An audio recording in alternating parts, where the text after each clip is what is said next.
There are some characters you look at and think, yeah, this character definitely deserves a movie. SpongeBob SquarePants? Yes! Make 3 more movies for that franchise. The Simpsons? Hell yeah! The Amazing World of Gumball? You bet your ass! But then there are some characters you look at and think, that won't work. The Fred movie? Ooh, big mistake. And numerous amount of other cartoons. Tom and Jerry is one of them.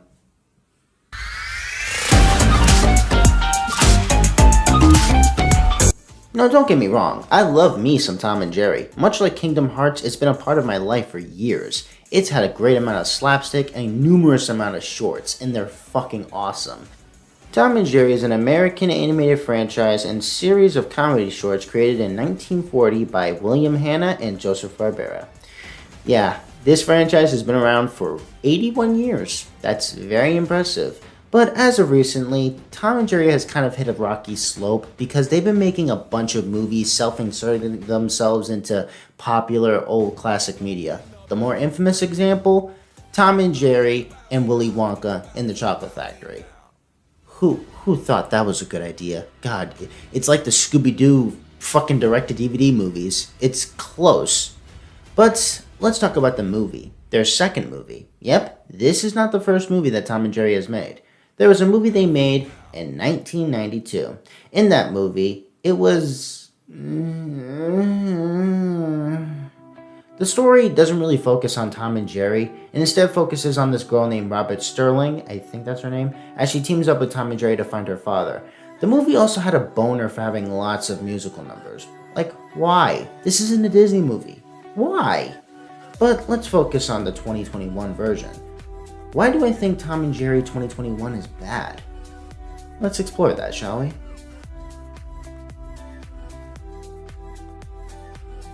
Before we discuss the problems of the movie, we of course gotta talk about its synopsis. So, here it is. Instead of focusing on Tom and Jerry, we focus on a girl named Kayla, who is somebody who keeps jumping from job to job to job until she lands a job in a hotel. Hey, try saying that 50 times drunk. Eventually, Jerry ends up living in the hotel. Kayla teams up with Tom to take him out. This leads into a bunch of mayhem, and here's the catch. There's a whole wedding in preparation in that hotel, so obviously they fuck it up. Which leads to the ending where Tom and Jerry work together with Kayla to fix it. She eventually gets the job, blah blah blah blah blah blah blah blah blah. Yeah, this fucking movie sucks. Let's just talk about it, please.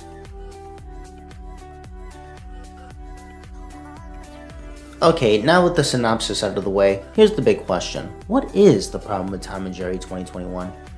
I'll explain it. Okay, so the biggest problem is that instead of focusing on Tom and Jerry, we focus on a girl named Kayla.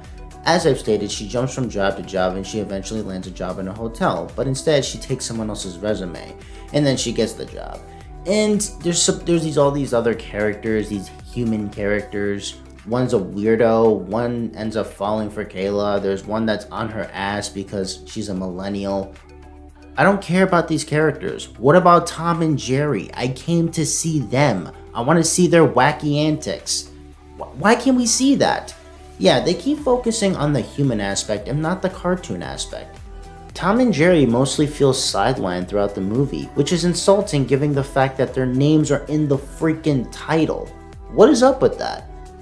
Another problem with the movie is that it just reminds me of past movies. Sonic the Hedgehog, Alvin and the Chipmunks, Yogi Bear, Rocky and Bullwinkle, and numerous other examples that I can't get into. It's just the same movie. Look, your favorite characters that you knew and loved growing up are in the big city.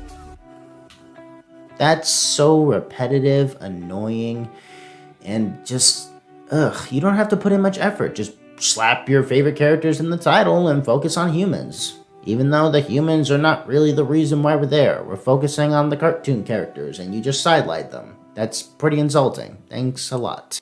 And this part hurts to say, but the comedy wasn't really that funny. And that's sad because when I look back at older Tom and Jerry shorts, I'm laughing my ass off. Yes, years later, I still laugh at the Tom and Jerry shorts because they're funny.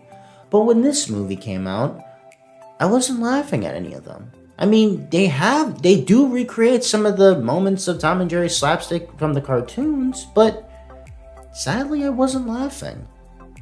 And that hurts. I love Tom and Jerry slapstick. It's the reason why I grew attached to the series. But with this one, I don't know. It didn't hit. It just kind of missed. And that's sad. It really is sad. The reason why I wanted to jump into this movie was because, hey, a new look for Tom and Jerry, and probably they're going to focus on them more. They disappointed me, and the slapstick is just not really as funny. It's painful. It hurts to say. And the story itself is just not that entertaining.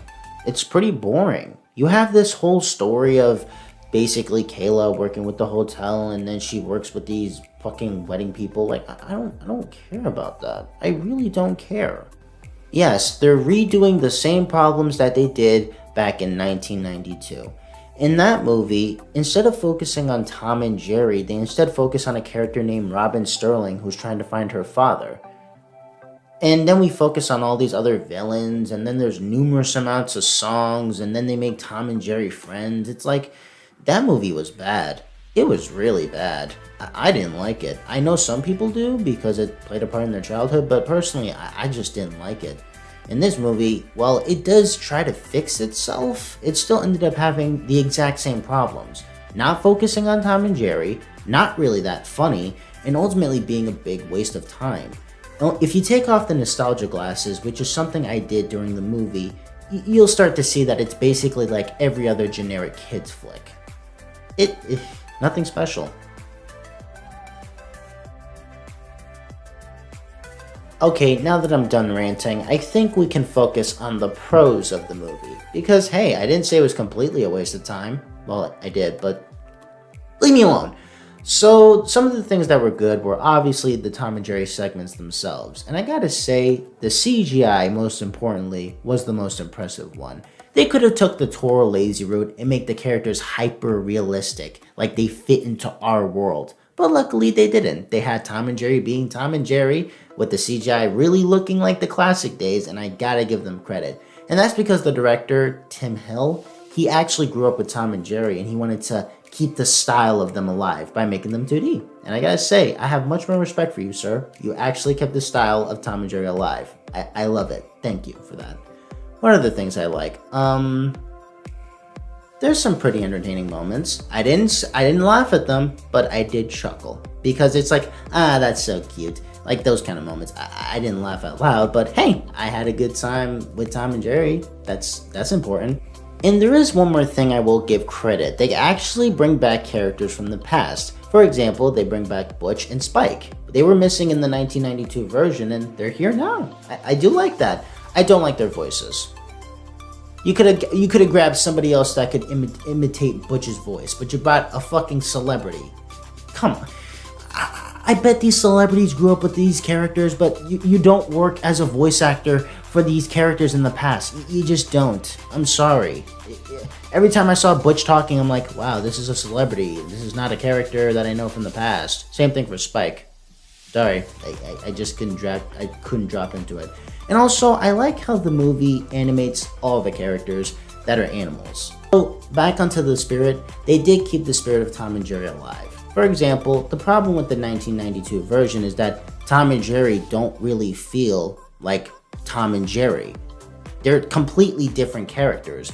Instead of fighting each other, they instead want to be friends and have musical numbers. Ugh.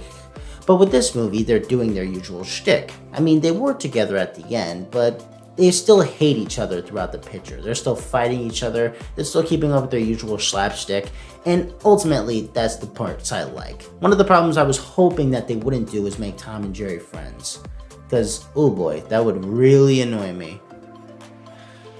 But, yeah, that's about it. There's nothing really that good about the movie and nothing really that memorable.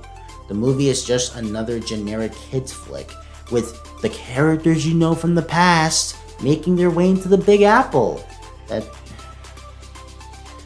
I was disappointed in this one. I really wanted to give it a chance because, okay, first off, when I first saw the trailer, I was like, oh boy, a hyper realistic movie, a live action movie, that doesn't really look like my style. I don't know how to feel about this one. But I wanted to give it a chance because, hey, look, Tom and Jerry are doing their usual slapstick. That's something I like. Yeah, okay, I see what you're doing. I'll give it a chance. I watched it and I'm like, oh boy, I want my money back. This movie is not great. It's not good at all. And it's disappointing because I love me some Tom and Jerry. Even with their fucking straight to DVD movies, they at least have some entertainment value, even though they're not supposed to exist. This movie, it does keep the spirit of Tom and Jerry alive, but instead of focusing on Tom and Jerry, we focus on Chloe Grace Moretz being a kid, a millennial, and working at the hotel. It's not really as interesting. If you want to give it a watch, go ahead, but you'll be disappointed. Everybody in the bouncy house go bouncy, bouncy.